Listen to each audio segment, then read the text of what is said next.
on the Liqui Moly start-finish line that the race is about to get underway proper. It's a great side-by-side start. The green flag is out, and we are racing now. A little bit of overlapping further back down the field, but that's all right. That's a rule that's changed this year, as long as you don't make position before the line. And we are underway with the home field streaming through Hell Corner for the first time. And Van Gisbergen's got a decent start from pole position up Mountain Straight. That is just a wonderful, wonderful sight and sound. And those of you on the mountain, stand by. They're heading your way at 140 to 150k already. One of the great sights in Australian motorsport, that still side by side. They need to sort themselves out through Griffin's Bend. Spin, and it's the Mackie's car, the 88. Has gone around right in the middle of the pack. Oh, that's one of the favourites in this carnage down there. It'll check up everybody in the midfield.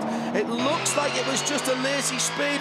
Mika Salo started the 88 Ferrari, and he's gone around. Looked like he might have got a little help there. No problems for the leaders, and that's why you want to qualify up the field. Worst nightmare for the start of this race. 2x2 on the run up to Griffin's Bend. So challenging to get yourself sorted, and when you're on the outside there, you're often quite helpless. Across the top for the first time. 200 k's an hour in the darkness. They'll be driving into the sunrise very, very soon. About 6:30 a.m. local time, the sun will start to pop up over the Blue Mountains and over Sydney town. Waving yellows for the drama at turn 2 at the moment. But they should clear that Maranello Ferrari. It looked like Mika could get that car turned around. And Salo's still stuck. Yeah, he didn't get it turned back around. The engine is still running, that's the good news. Now, can we deal with that with local yellows? Are we going to see an early deployment of the AMG safety car? The guys are still racing down Conrod towards the Caltex Chase, right in front of the Riches Hotel. It's been a really rough start for Maranello. They've struggled for pace all weekend long and qualified outside the top 15. Thought they had a very good race package with consistency and fuel economy, and now they're going to have to do it from last place. It's been done from here before, and it's still really, really busy. Rick Kelly fighting for track position with one of the McLarens, but it's Shane Van Gisbergen who leads the opening racing lap of the Liqui Moly Bathurst 12-hour. Marco Mappelli is up to second place in the 74 Jamek Audi in front of Garth Tander. Rob Bell up to fourth place in the number 60 McLaren, so net gain for the second of the Techno Autosport cars. Maro Engel has stormed his way up from 11th place on the grid to 5th on the opening lap, and there's racing. It's wheeling early up to turn 2. And the yellow flag's gone, as has the Ferrari, so Mika Salo has been turned around and sent on his way. He's got a huge disadvantage. Rick Kelly for the Dismore Athlete Global team in that awesome GTR. He's made up some positions as well, up 3 to 10. But Shane Van Gisbergen had nearly 7/10 of a second on the field as he went through. Good use of the pole position advantage, and other than that little spin for Mika Salo, Graham, it's been a pretty decent start, and we've got real racing, full speed in the dark over the mountain. The pace is getting hotter and hotter. It's 3 seconds quicker first sector than the first lap. It's going to get quicker and quicker. We get daylight to actually add into the mix here, guys. It's going to get even hotter still. Oh, don't you wish you were trackside? Here's what it looked like from the start.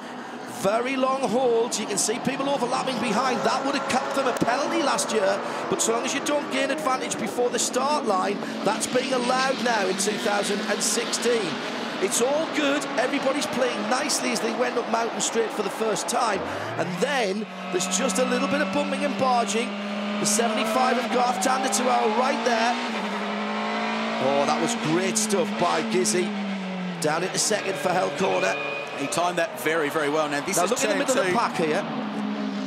So watch for the red Ferrari, if you can see it amongst the headlights. It'll come into shot about now. Yeah, he got a tap. He got a tap from a Lambo, wasn't it? Yeah, that'll be the JBS Racing number 32 car, Steve Owen behind the wheel, I'd suggest. And then there was a real traffic jam. Everyone did a very, very good job of getting out the way. And Salo did the right thing, just jam the brake on, hold the car in position, don't roll backwards down the hill. And down at Maranello Motorsport, already a new rear assembly looking at going on. There's the drive shaft, the lower upright and control arm for a Ferrari 458 GT3. Looks like they might have bent some suspension. And there is the 62 Lambo, so that in the darkness has not got away with it either. And it's making its way back into pit lane very, very slowly. So Nick Percat started that car, and he's had real dramas getting that car into pit lane, and in fact hasn't got there yet, still stuck on the entry road, hasn't crossed the control line. They're right at pit entry, this Lucas Dumbrell Motorsport SP Tools outfit, and they'll go straight into the garage. So 2 contenders early. This Lambo might not have been an outright contender for a win, but they certainly were for a class. Right front damage on that car. The wheel was not turning as he came into pit lane, so that means that the opposite side at the rear is going to be what is the worry for the Maranello Motorsports Ferrari. Sparks flying on the mountain as we ride on board with Garth Tander in 3rd position. Oh, wow.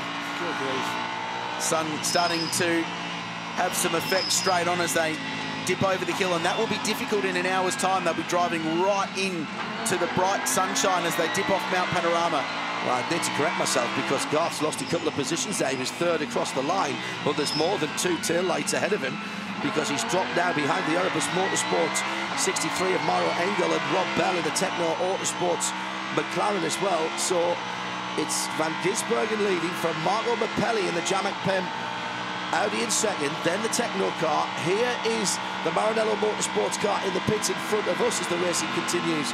Oh, there's a pass for position down the outside, sneaky little outside move into the Caltex, chased by Warren Love for the Objective Racing McLaren, and the Bentley goes through as well. Well, it would seem to me then quite clearly the problem that the 75 car has had all the way through the week, in fact all of the Audis, no straight line speed, graphically displayed there, Crowsey. And no straight line speed was 274 kilometres an hour. So relative to everything else, that's not fast. And Garth with a sitting duck for Warren Luff to go cruising past. Maranello Motorsport going to work, and another Bentley goes up the inside at turn 1. So just dropping a few spots, Garth Tander, that will put him down to 7th place with David Russell going through. Rick Kelly now, former teammate. V8 Supercar Racing goes past in the Nissan GTR. Great start, Mauro Engel for Erebus Motorsport. Started 11th in 3 laps. He's 4th. He had 4 of those places by the first turn. He went up the inside. 4 places gained by Mauro Engel from the rolling start. Fantastic start from the Mercedes-Benz. So it's Shane Van Gisbergen, 7/10 of a second the margin. Marco Mappelli matching him sector for sector early on in the motor race, and the Audis are looking very, very strong in this early stage. Rob Bell up to 3rd, so it's McLaren, Audi, McLaren, Mercedes-Benz P4. Extraordinary onboard pictures with such a clear view of the dashboard of the Garth Tander car that you can even read the temps in front of the driver on the LCD screen. Gee, the Bentleys have been strong early, haven't they, as well? David Russell's stormed up the order a little bit in car 31 and car 10 with Guy Smith, the former Le Mans 24-hour winner, just behind them. So car 10 started 7th, 31 8th. David Russell storming up the field. So work beginning, guys, down at the Maranello pit, right rear. Definitely some damage under there. The mechanics have gone to work. Grant Denyer and Tony D'Alberto were due to drive this car. You're due to hop in next. How are you feeling right now, Grant? Yeah, pretty crappy. Very early start of the race, you know, turn 2. Nick Percat looked like he was getting a bit greedy, trying to slice up a few cars, and he was sort of a nose inside of Mika and just turned him around fair and square. So it looks like he did some suspension damage. It was stuck in gear. He couldn't grab a gear to get out of there. Just heard that the gearbox is now okay and they can select. So it's just a matter of fixing some of the suspension components that broke. Tony, you didn't get to drive last year with what happened on the Friday with a crash, and it looks like more dramas this year. Yeah, I haven't had a great record here, and I was looking forward to completing the race today the best we could. We don't have the fastest car at the moment, but it is very disappointing. Puts us out of the day for a result, but hopefully we can fix it and just get some mileage. Hard luck, guys. Yes. There is a never say die attitude that you can't help but like in all of the garages up and down the pit lane. We've had the wildlife on track caution. The button has been pressed in race control on this new timing and scoring system. Our race director absolutely loving the fact that he can select pre-selected messages or type out to the teams either individually or as a group.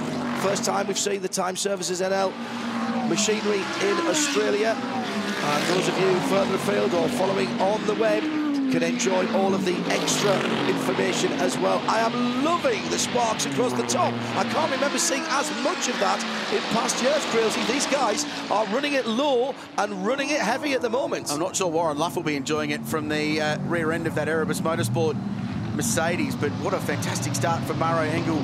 Australian fans will know this German driver quite well. Season in V8 Supercars with Erebus, a former pole sitter here as well in 2014. He's the reigning FIA GT World Cup champion up at the Macau Street Circuit in Asia late last year. And he has stormed his way through the field to P4, and Rob Bell, a bit of a mobile chicane at the moment, is stacking up behind them. Bad news for Nick Percat and the Lamborghini team. Nick, we saw what happened from your point of view.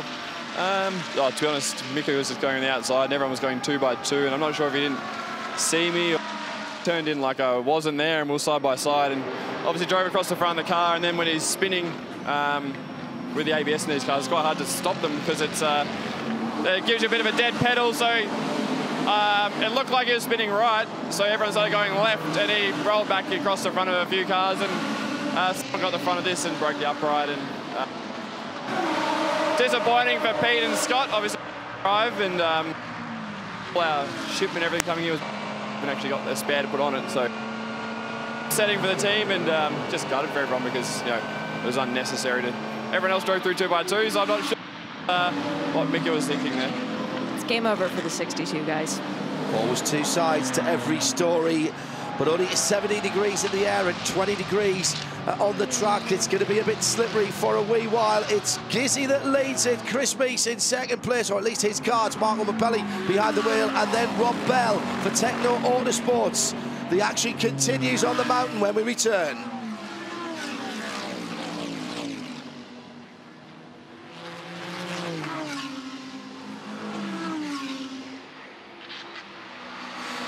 Well, guys, we can take a little bit of breath for our international viewers and listeners, but this already has been extraordinary stuff. The lap times, 205s, 206s, in the dark, in the real dark, at the top of the mountain, Graham. Absolutely, and it dipped a little bit now, a little bit of traffic starting now for Shane van Gisbergen.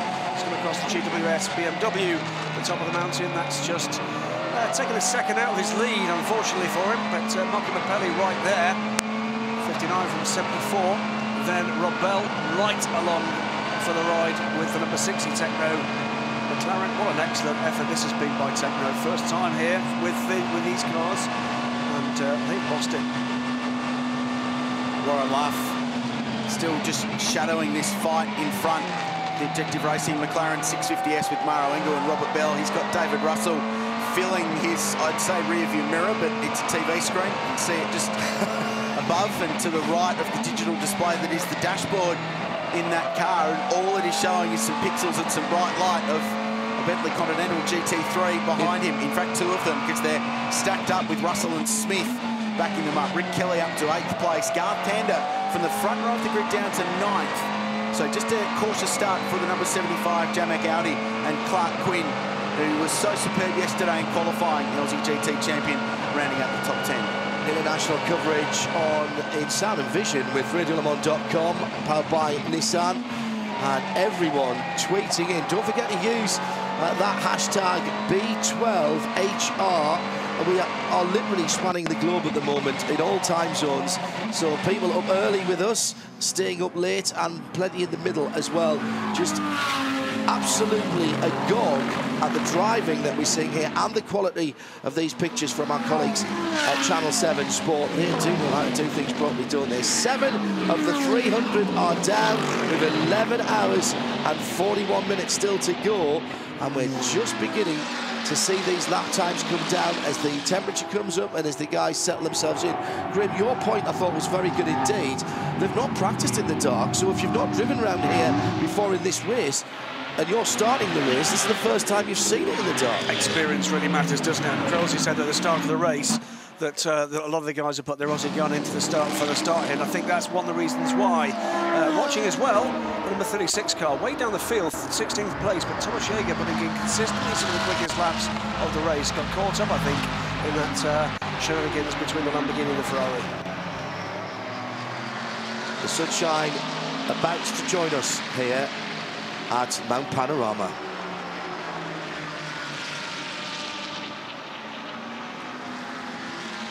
Well, no more drama than we've already had. It means we've been able to settle things down here at Mount Panorama in the 2016 Liqui Moly Bathurst 12 hours. Shane van Gisbergen goes through and crosses the line. A little bit of lights flashing because they're in traffic now. The 2:03.9 that time around in a race lap in traffic, Grilsey. That's pretty decent from the Kiwi. This is how the field sits. So the leaders, Van Gisbergen, Mapelli, Bell, Engel, Luff, Russell, Guy Smith. Working our way through to the cars just outside the top 10 now. Steve Owen goes through in the JBS Australia Lamborghini Gallardo. And there is the number 36 Erebus Motorsport SLS AMG. Thomas Jaeger, the German, behind the wheel, 16th place. Top 16 cars covered by just 21 seconds at the moment. So early days, the pace hot and into the threes already. There's the leader in the BM Pro Invitational class. A race lap record here is a 2:03.30 for this motor race.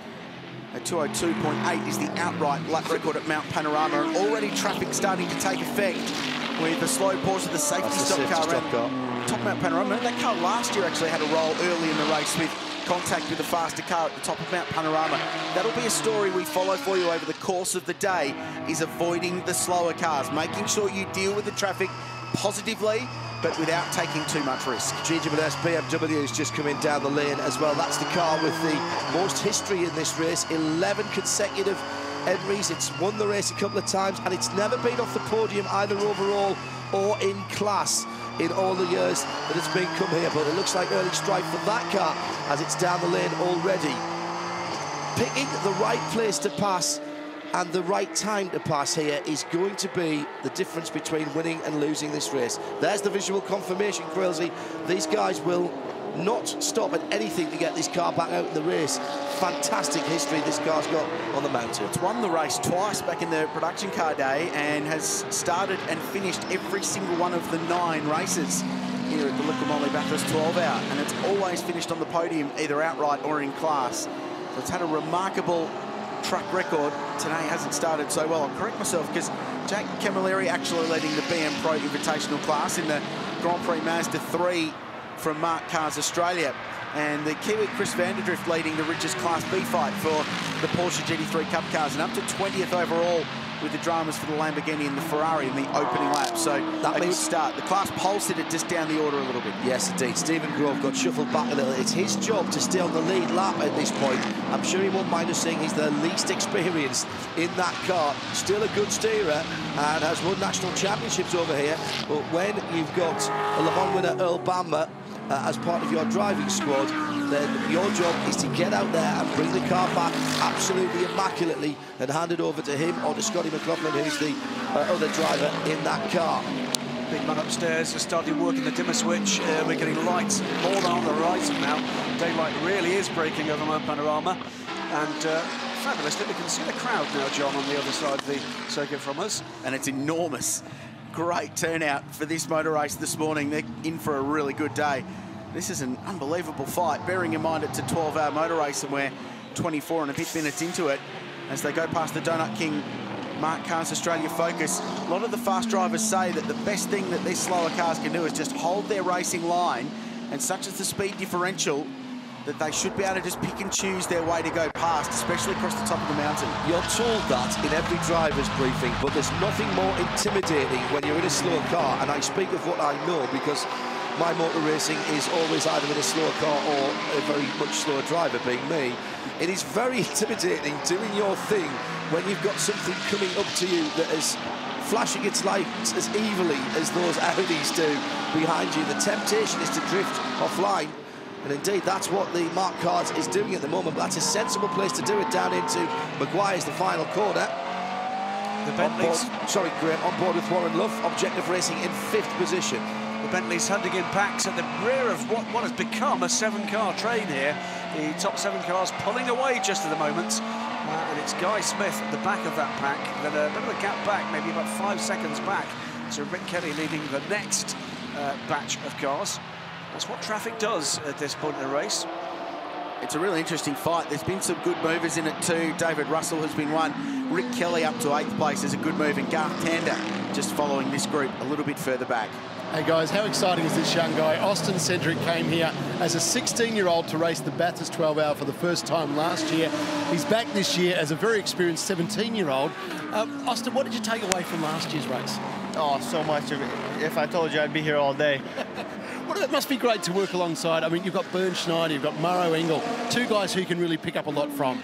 Yeah, I mean, huge opportunity for me to work with those guys. They're professionals. They've been it for longer than I've been alive. So it's really cool to be able to work with them and learn from them and just try and have some fun.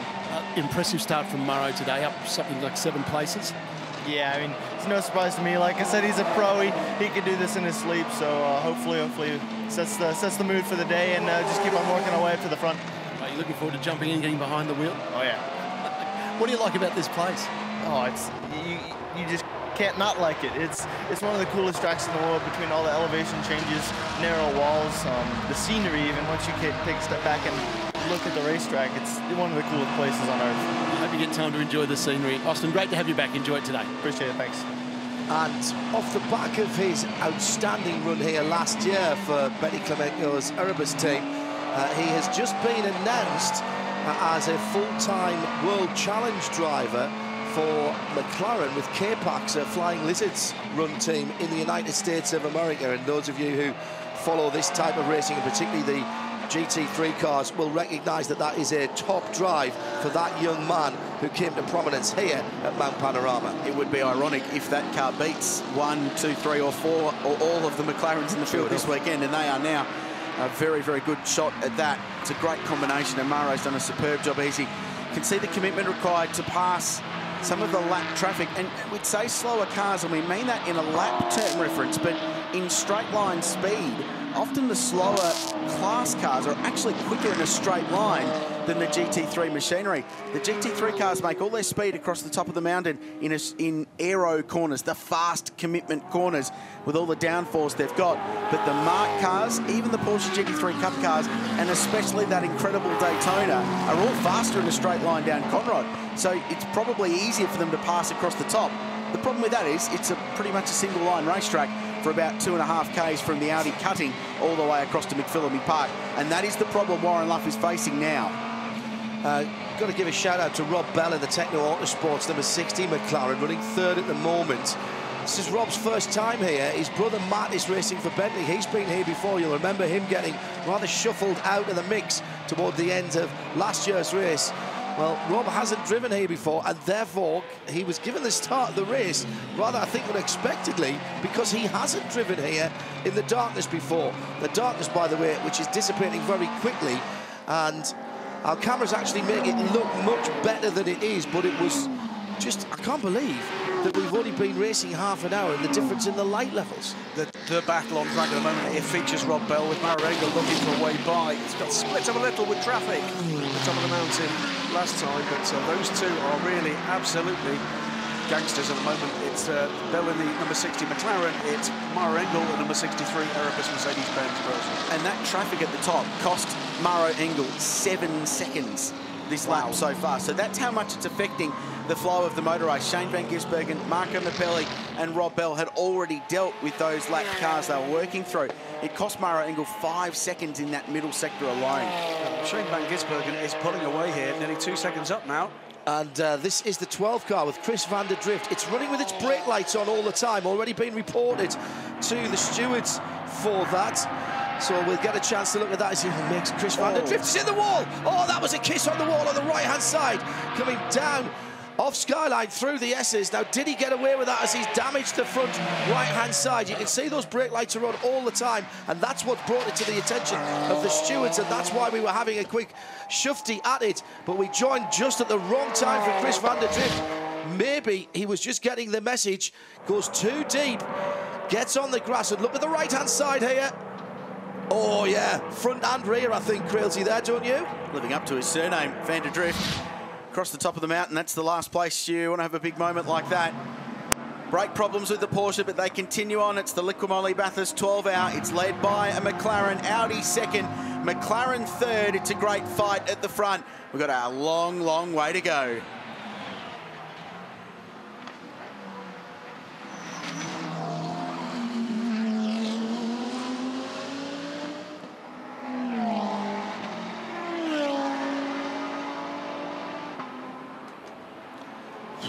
Well, Chris van der Drift got away with one there.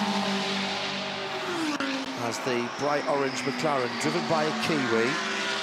And there's some synergy in that, is there not, Graham Goodwin? Very much so. It's, we heard from Chad earlier, the number 59 is a proud badge for McLaren. That beautiful orange livery is similarly significant. The 650S GT3 has taken the game on a great deal, hasn't it? The newest of the McLaren GT3 cars. Just had this from Johnny P to @Specutainment using the hashtag B12HR. Meanwhile, somewhere in Holland, Peter Cox's TV has just blown up. I think you're probably right there. Keep using the hashtag B12HR. Oh, that is the B. No, it's not. That's the Mark Cars 94 car that has gone off, and that looks to be in the first part of the chase, Crailsey. Just runs straight on. So the third in class at that point. Jared McLeod at the wheel of that car, and we've got yellow flag. He's not going to drive that out of there. This will be the first deployment of the safety car.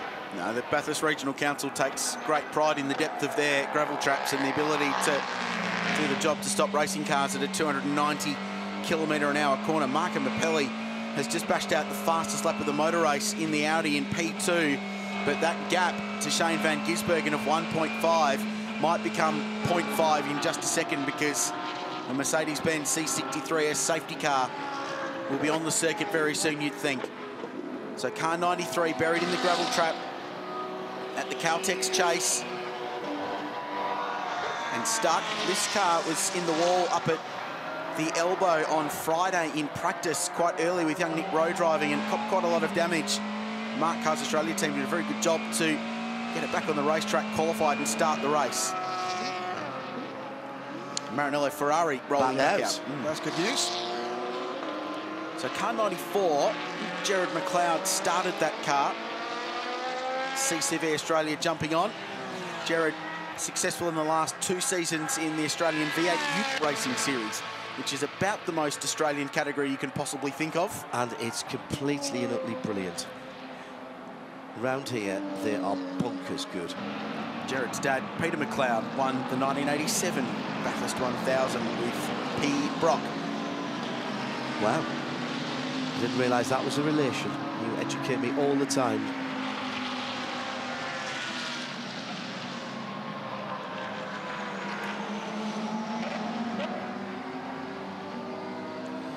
Well, it looks like we're heading to the first full course yellow here with the first deployment of the AMG safety car here at Mount Panorama for 2016, and there indeed is the confirmation that C63 has gone out and picked up the leader, Shane van Gisbergen. Look in the background here, looks like there was a tyre issue or a wheel issue as the Mark Cars Australia, oh yeah, right rear as McLeod braked or maybe turned in. Let's have another look at it. Yeah, just went as he turned in there, Crailsey. That is a big moment, and he's done very well to hold on to that car. The gravel trap's also doing their job, but that was a tyre issue as he turned into the fastest corner in Australian motorsports. Oh my goodness. And this was the 88 McDonald's Maranello Ferrari rolling out of pit lane. So they've dropped a bunch of laps. They're a long way down the field, but they've got a lot of time to make up some time. While the Merc safety car is on the road, we'll get another break out of the way. It's the Liqui Moly Bathurst 12-hour, live from the mountain.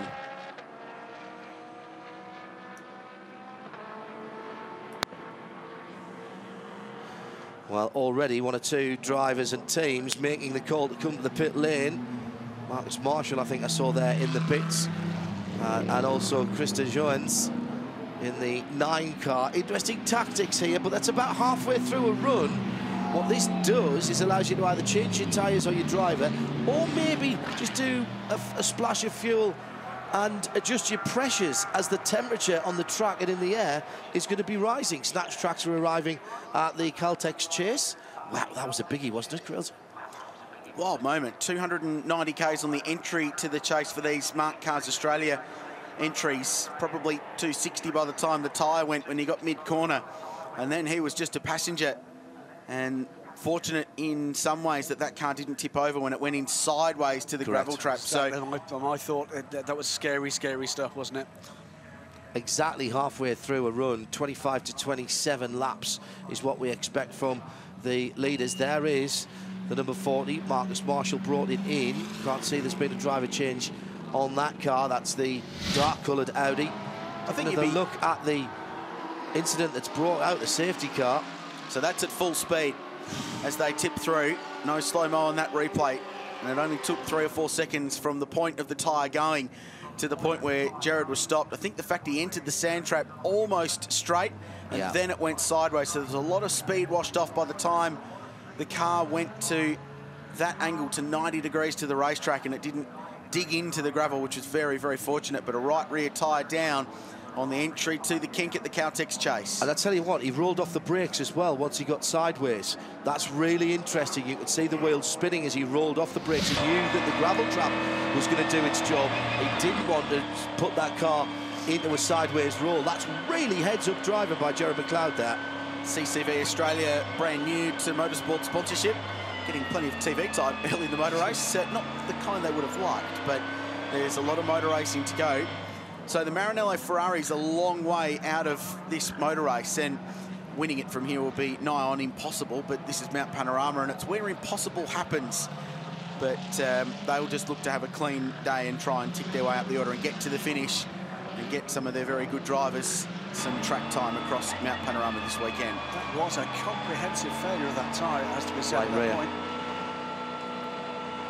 Great shot as we go by the car still awaiting recovery. I think once the line goes back this time, they will get that car pulled into the pit lane. Not short of tractors, of course, when you have the local council that owns the motor racing circuit. 11 hours and 23 to go.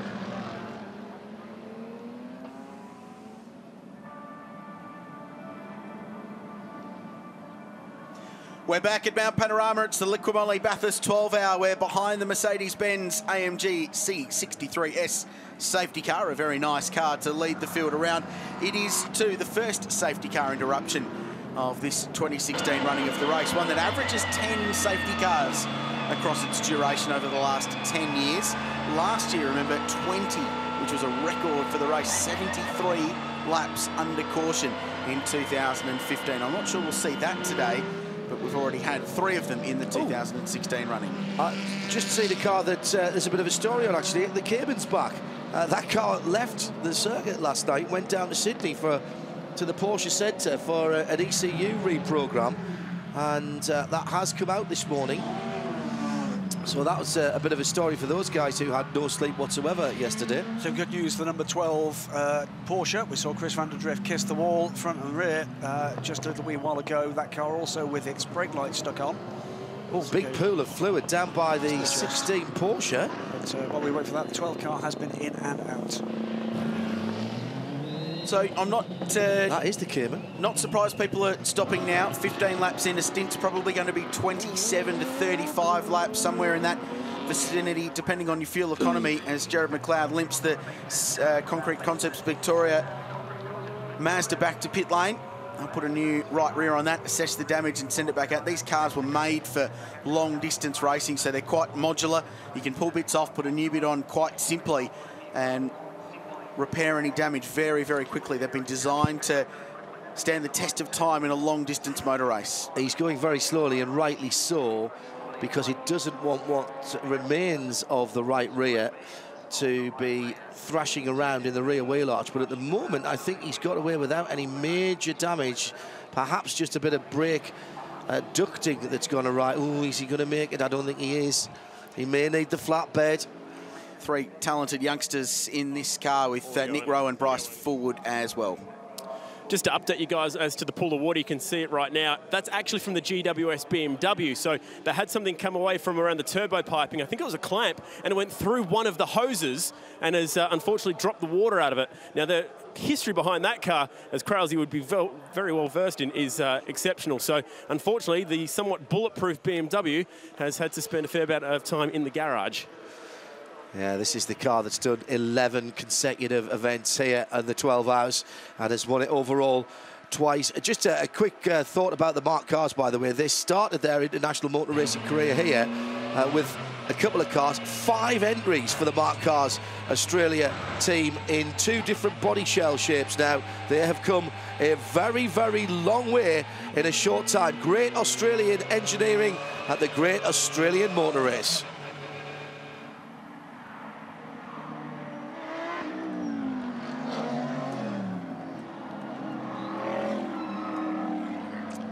So still under safety car.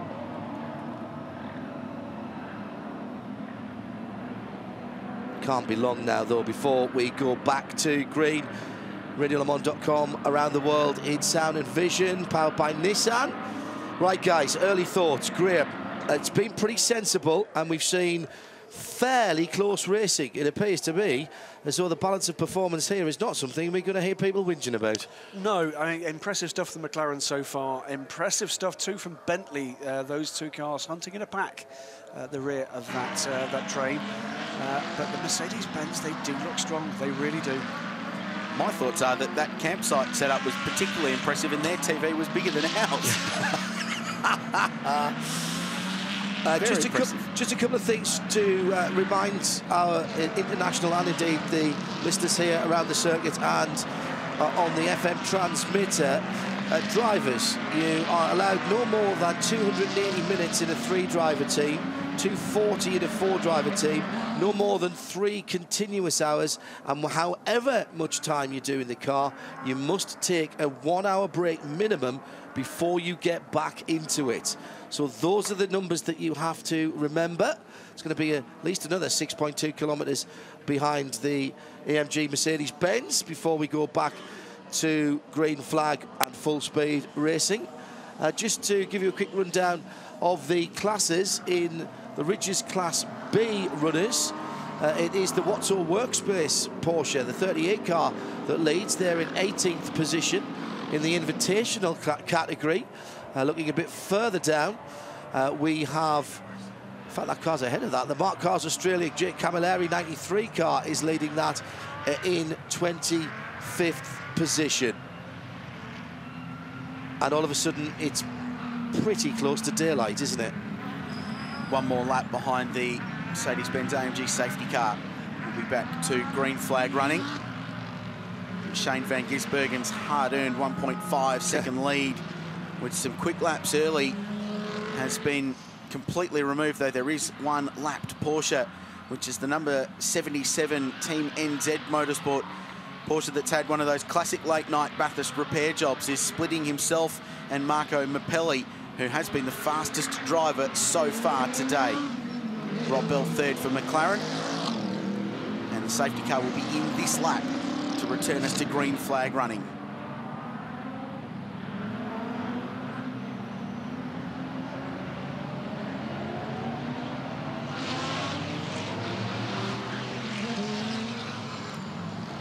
Well, just 1/2 of a lap of the Mount Panorama circuit before we go back to green flag racing.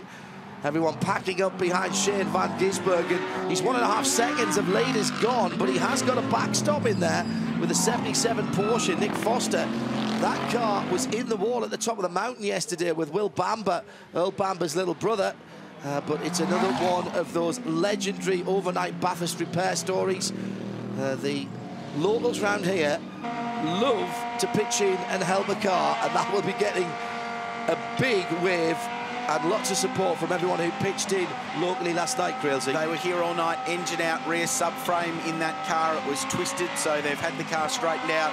The Bathurst TAFE repair, the Smash repair team, an icon of Mount Panorama and racing. Doesn't matter what racing it is, they're always there to help get it out. So a driver change underway for the pole sitter in the BM Pro Invitational class, this car clocked at 306.5. 0.5 is important, the team tells me, down Conrod Straight yesterday.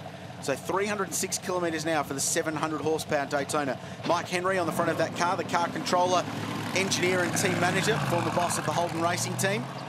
And they've swapped steerers behind the wheel of car 65. It's officially sunrise, 6:29 Australian Eastern Daylight Time. And Christian Rodriguez is one of our international listeners and viewers from further afield. He says, it hasn't taken me more than 2 laps for me to decide to put this race on my bucket list.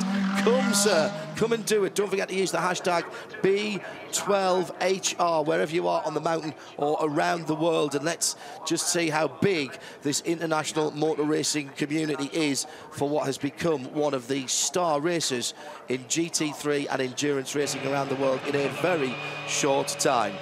So lights out on the C63S safety car. It's up to Shane van Gisbergen now to control the speed. And as we touched on a little bit earlier, one of the rule changes to the regulations for this race is that you can now overlap before the control line. In the past, they've been very, very strict on cars being out of that one line behind the leader before they get to the green flag.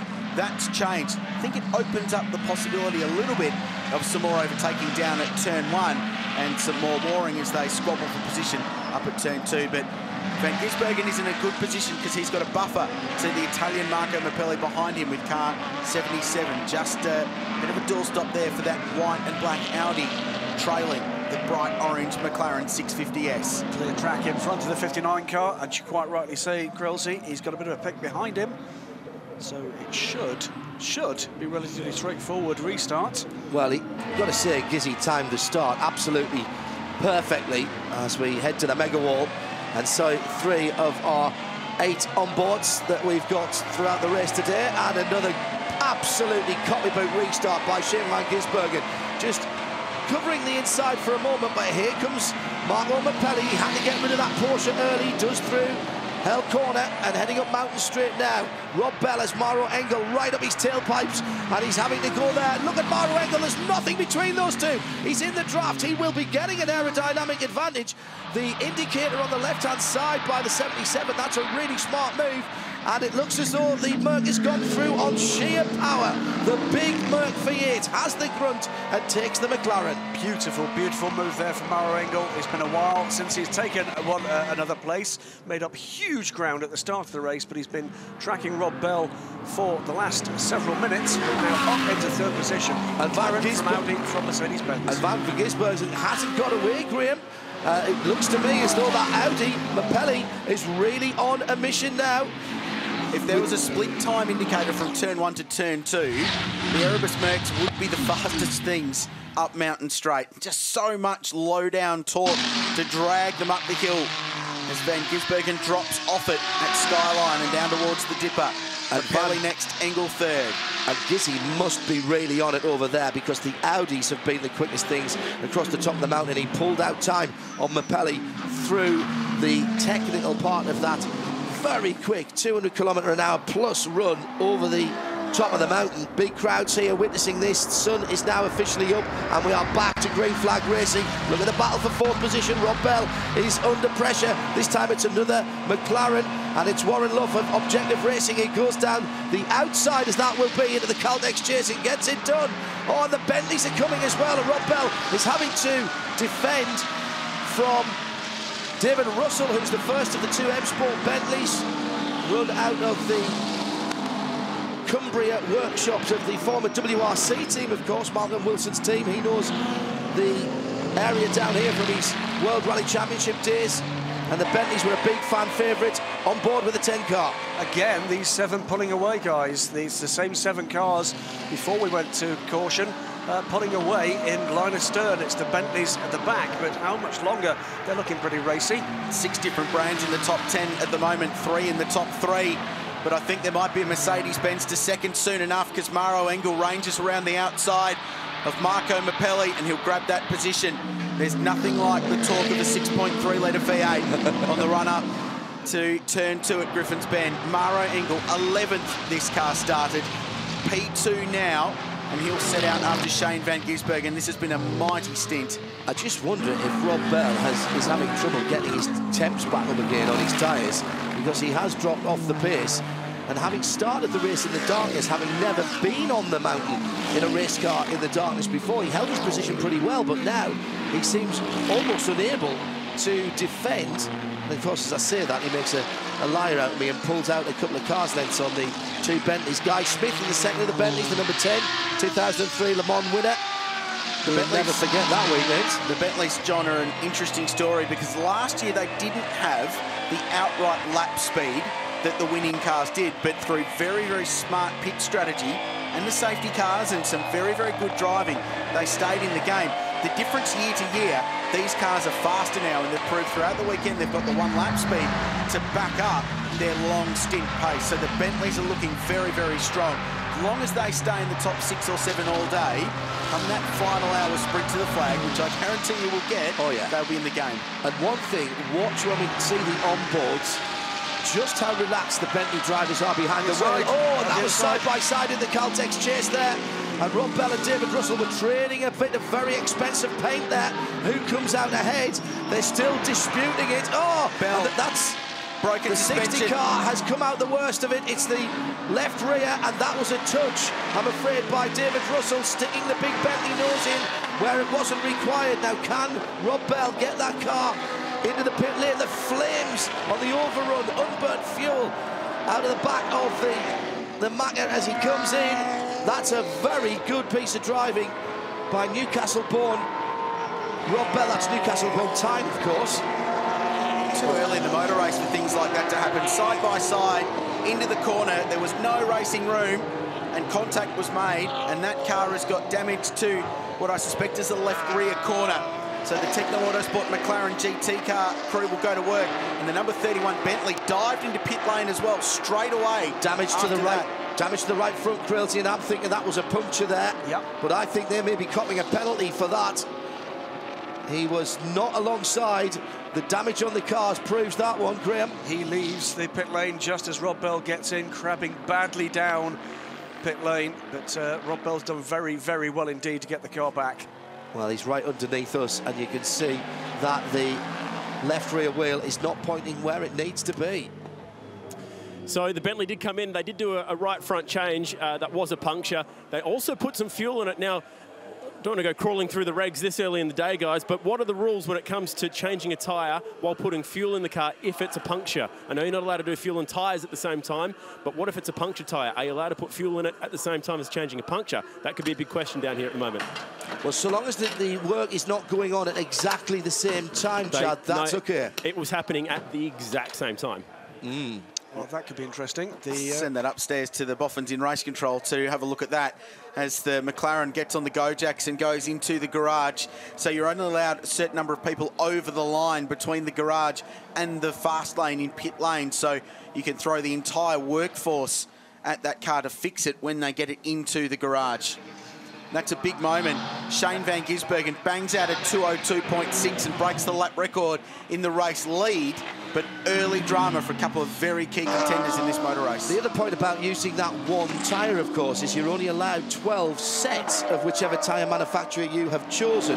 So they have now gone off kilter in terms of a tyre. They didn't put the full 4 on. They brought one in from another set.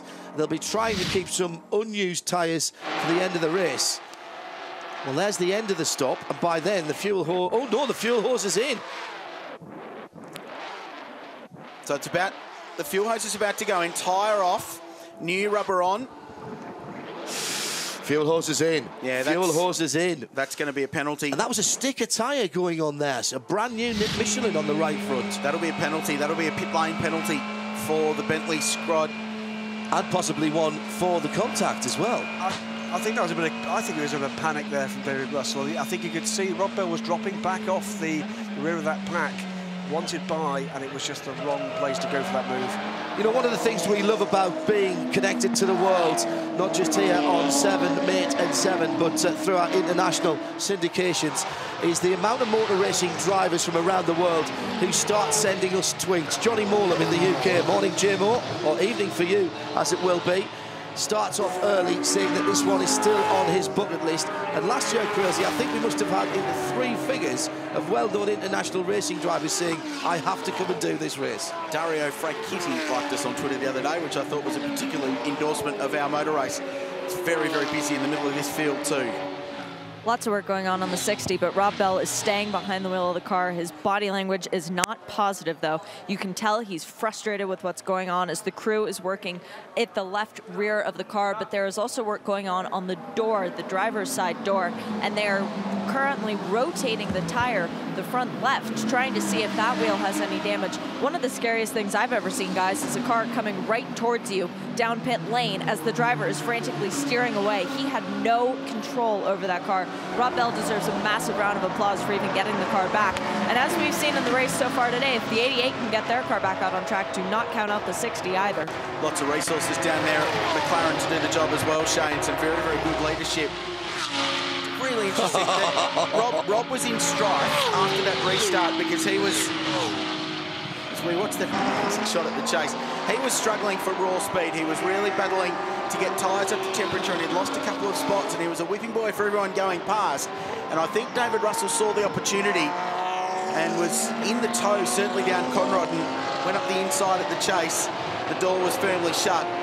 Be interesting to see what the race control determination about that incident is. Another lap record for Shane van Gisbergen through 2.298, this time going quicker again. And that is now officially the outright lap record at Mount Panorama. That is the fastest lap ever recorded in a motor race at this circuit. By anything? By anything. 2:02.298 by the Flying Kiwi. And going quicker. These will be the perfect conditions. This is happy hour, but in the morning. And just after the restart as well, he's got a little bit of room before he catches the back of the field. So that happy hour in the morning at Mount Panorama has probably happened in the past, but perfect conditions. Sun coming up, track temperature up, but ambient still quite cool, and especially the turbocharged cars, like the McLaren, will be producing very good horsepower now. And he's going on with it. This is another very, very good lap. And all of a sudden, he's put 2 seconds on Maro Engel, driver that remains in second place with that storming opening stint. Engel, meanwhile, has got his mirrors full of Warren Luff.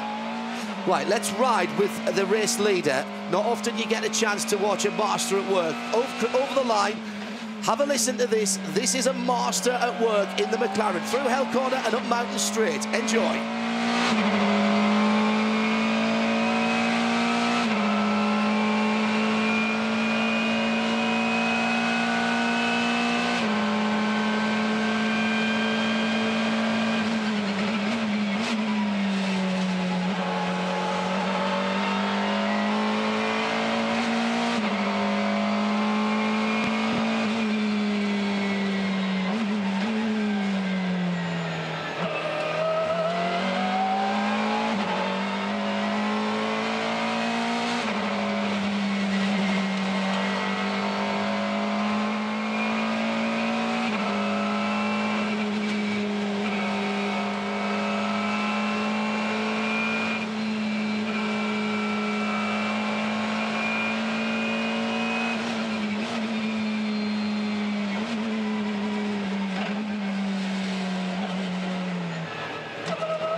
And that is 6.2 kilometres of some of the most torturous tarmac in the world, with Shane van Gisbergen and the McLaren providing you the sound check. And there was no lift at the Caltex chase. There was a couple of little off and on at the top of the mountain.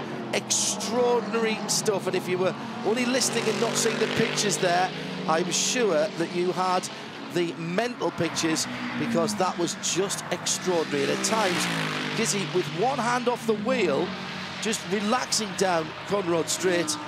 And quite clearly, the sun over the top of the mountain for the next half an hour or 40 minutes is going to be right in the eyes of all of the drivers. Well, it's Maro Ingle doing so well at the moment from Erebus Motorsport, and the First Lady of Australian Motorsport, Betty Clemenco, is with me right now after 6 years in GT racing. This is a very pleasing result, Betty, to have Maro where he is. Oh, look, it's fantastic, but, you know, I know it sounds a little cruel, but this is what I expect of Maro. This is his level of expertise. He's proved it over and over again in Macau that he's going to be one of the GT legends. Your lineup of drivers this year is fantastic. You've got to be pleased with the guys you've been able to bring together. You'd have to say that again. Sorry, I didn't hear you. Your driver lineup this year is fantastic. Oh, I tell you, the lineup is as if it was made in heaven, because the experience and everything else. And Austin is 17-year-old in between two extremely seasoned professionals, and he says he's a human sponge. So, you know, even Austin himself, to be given the honour to drive with Bernd Schneider, I think they're going to surprise everybody. Betty, I don't want to jinx you, but what's the expectation today? Do you plan to be on the podium? I don't go down those paths, but I'd love to be in the top 10. We're in one of the older cars, but I think my little fat bottom girls have still got it in them, and I think they'll show what they're made of. They're showing us already their great cars, Betty. Have a great day. Thank you. Thank you. You too. Andrew Watson.